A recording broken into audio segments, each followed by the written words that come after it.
Assalamualaikum warahmatullahi wabarakatuh. Nama saya Muhammad Hafiz Senahan, NIM 192131028, kelas HPI 4A, mata kuliah Qawaid Fiqhiyah Jinayah. Di sini akan mempresentasikan materi qawaid, yaitu 5 kaidah asasi, dan akan menjelaskan salah satu kaidah asasi beserta pasalnya. Yang pertama, al-umuru bimaqasidiha, yaitu segala perkara tergantung kepada niatnya. Kaidah yang kedua, al-yaqinu la yuzalu bisyakki, yang artinya keyakinan tidak hilang dengan keraguan. Dan yang ketiga yaitu al-masyaqqatu tajlibut taisir, artinya kesulitan mendatangkan kemudahan.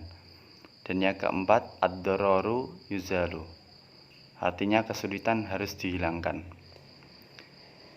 Dan kaidah yang kelima yang akan saya bahas yaitu al-adatu muhakamah.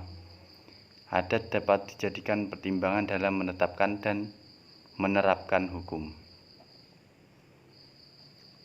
Hukum adat atau hukum kebiasaan adalah serangkaian aturan yang mengikat pada suatu masyarakat yang tidak tertulis dan bersumber dari kebiasaan yang tumbuh dan berkembang pada suatu masyarakat tertentu yang kemudian diterima menjadi hukum secara turun-temurun.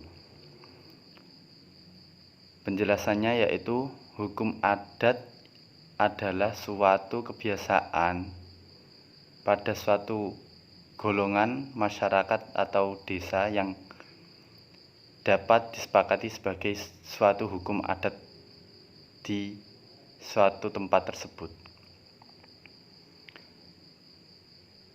Keberadaan hukum adat ini secara resmi telah diakui oleh negara keberadaannya, tetapi penggunaannya pun terbatas. Merujuk pada pasal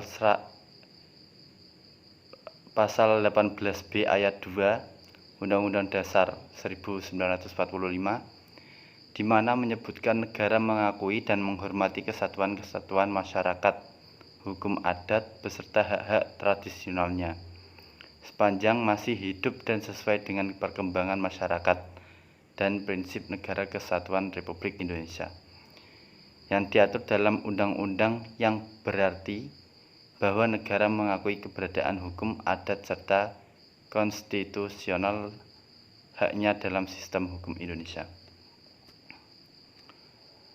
Selanjutnya yaitu perbuatan pidana atau tindak pidana. Perbuatan pidana atau tindak pidana itu disebut sebagai legal definition of crime, yang dapat dibedakan menjadi mala in se dan mala prohibita. Mala in se yang disebut sebagai kejahatan merupakan perbuatan-perbuatan yang sejak awal dirasakan sebagai suatu ketidakadilan karena bertentangan dengan kaidah-kaidah dalam masyarakat sebelum ditetapkan undang-undang sebagai suatu perbuatan pidana. Selanjutnya, sedangkan mala prohibita yang identik dengan pelanggaran merupakan perbuatan-perbuatan yang ditetapkan oleh undang-undang sebagai ketidakadilan.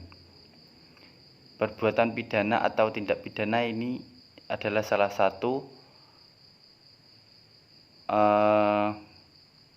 isi KUHP yang bertentangan dengan kaidah qawaid fiqhiyah. Berikut penjelasan materi dari saya. Terima kasih, apabila ada kesalahan minta maaf. Wassalamualaikum warahmatullahi wabarakatuh.